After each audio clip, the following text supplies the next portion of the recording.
ఐదవ విషయం ఏంటంటే ఆయన ఎప్పుడు పుట్టాడు. దానికి సమాధానం టూకీగా చెప్పాలంటే 4 BCలో, క్రీస్తుకు పూర్వం 4లో క్రీస్తు పుట్టాడు. చాలా విచిత్రంగా ఉన్నది కదా. అయినప్పటికీ అది సత్యం. ఏం జరిగింది అని అంటే 17th సెంచరీలో ఒక మాంక్ రీసెర్చ్ చేసి ఆ రీసెర్చ్ ప్రకారం తెలుసుకున్నది ఏంటి అని అంటే హేరోద్ మహారాజు 4 BCలో చనిపోయాడు. మరి 4 BCలో చనిపోతే యేసు ప్రభు ఎప్పుడు పుట్టింటాడు?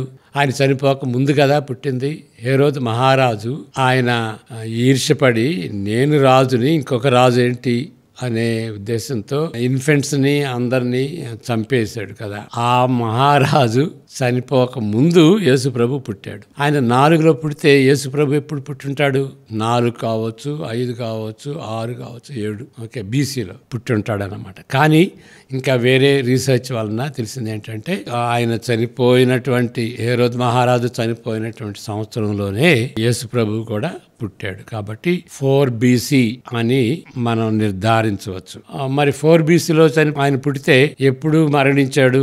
30లో. అప్పుడు 33.5 సంవత్సరాలు అంటాం కదా ఆయన జీవించింది. కానీ 5 BCలో పుడితే 29 ADలో చనిపోయినట్టుగా. దానికి కూడాను ఎక్కువ ఆధారాలు 30 ADలో ఆయన చనిపోయినట్టుగా ఉన్నది. 4 BCలో ఆయన పుట్టాడు, 30 ADలో మరణించాడు అని మనం నిర్ధారించవచ్చు. 30 ADలో ఆయన మరణిస్తే 7th of April ఆయన ఆ డేట్లో మరణించినట్టుగా మనం చెప్పుకోవచ్చు. ఏంటండి అంత క్లియర్గా ఎట్లా చెప్పగలం అని అంటే దానికి ఆధారాలు ఏంటి అని అంటే యేసు ప్రభు చనిపోయింది పస్కా పండుగ దినాన. చాలా మంది యూదులు ఐగుప్తు వెళ్ళారు. ఐగుప్తులో ఆ వేడిని బట్టి చెమ్మలేదు కాబట్టి అక్కడ ఉన్నటువంటి కాగితాలు, ఆ పార్చ్మెంట్స్ చెక్కు చెదరకుండా ఉంటాయి అన్నమాట. ఆ మ్యానుస్క్రిప్ట్స్ ని రీసెర్చ్ చేస్తే యూదుల పస్కా పండుగ 30వ సంవత్సరంలో 7th of April పడింది.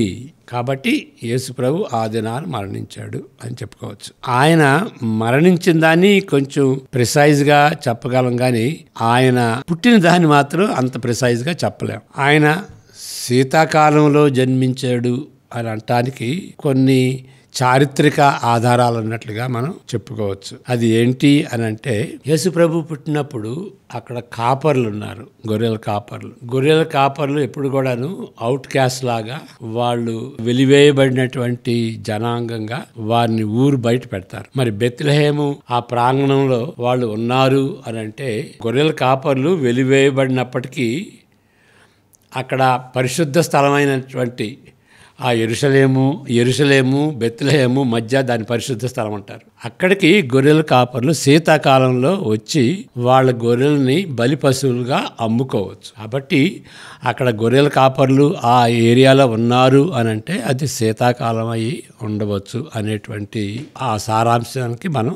రావచ్చు అన్నమాట. కాబట్టి యేసుప్రభు December 25th అని మనం నిర్ధారణగా చెప్పకపోయినప్పటికీ ఆయన శీతాకాలంలో జన్మించినట్లుగా మనం గుర్తించవచ్చు. కొంతమంది అంటారు అన్యుల పండుగ కాబట్టి దాన్ని ఆచరించకూడదు. ఇప్పుడు అన్యులు అని అంటే చాలా అలవాట్లు కూడాను చర్చెస్ లో పియానో వేస్తారు కదా. అది పియానో ఎట్లా స్టార్ట్ అయింది?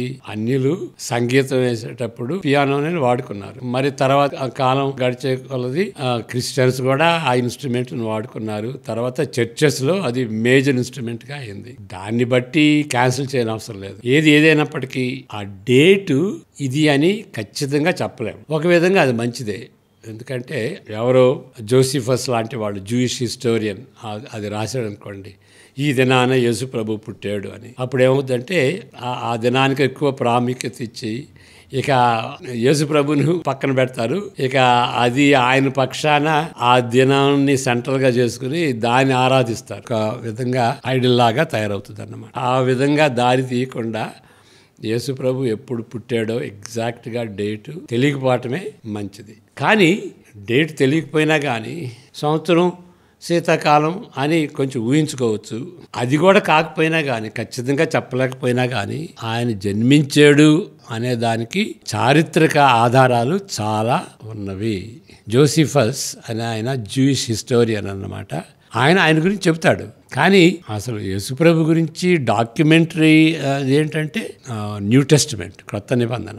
జోసిఫస్ జూయిష్ హిస్టోరియన్ గా చెప్పుండొచ్చు, కానీ డాక్యుమెంటరీ, సెలెక్టెడ్ డాక్యుమెంటరీ ఏంటి అని అంటే క్రొత్త నిబంధన అనమాట. యేసుప్రభు గురించి నిజమైనటువంటి ఆధారాలు ఏంటంటే, ఆ డాక్యుమెంట్స్ ఏంటంటే క్రొత్త నిబంధన అని మనం చెప్పాలి. దాని ప్రకారం ఆయన చరిత్రలో జన్మించాడు, ఆయన బెత్లెహేములో పుట్టాడు, మరలా నజరేతులో పెరిగాడు, యెరూషలేములో మరణించాడు, ఆ యొక్క కల్వరి కొండ మీద ఆయన మరణించాడు, పునరుద్ధాన కొండ మీద మౌంట్ ఆఫ్ ట్రాన్స్ఫిగరేషన్ అక్కడ నుండి ఆరోహణ అయ్యాడు. ఇదంతా చారిత్రకంగా చూచి విని తాకినటువంటి ఆయన్ని గురించి, ఆ జీవాన్ని గురించి మేము రాస్తున్నామని పదే పదే సువార్థికులు చెప్తున్నట్టుగా మనం గమనించాలన్నమాట. కాబట్టి ఎగ్జాక్ట్గా డేట్ మనకి ఎప్పుడు పుట్టాడో తెలియకపోయినప్పటికీ ఆయన పుట్టినటువంటి సంగతి మాత్రం దాన్ని ఎవరు కొట్టివేయలేరు. అనేక ఆధారాలు ఉన్నవి.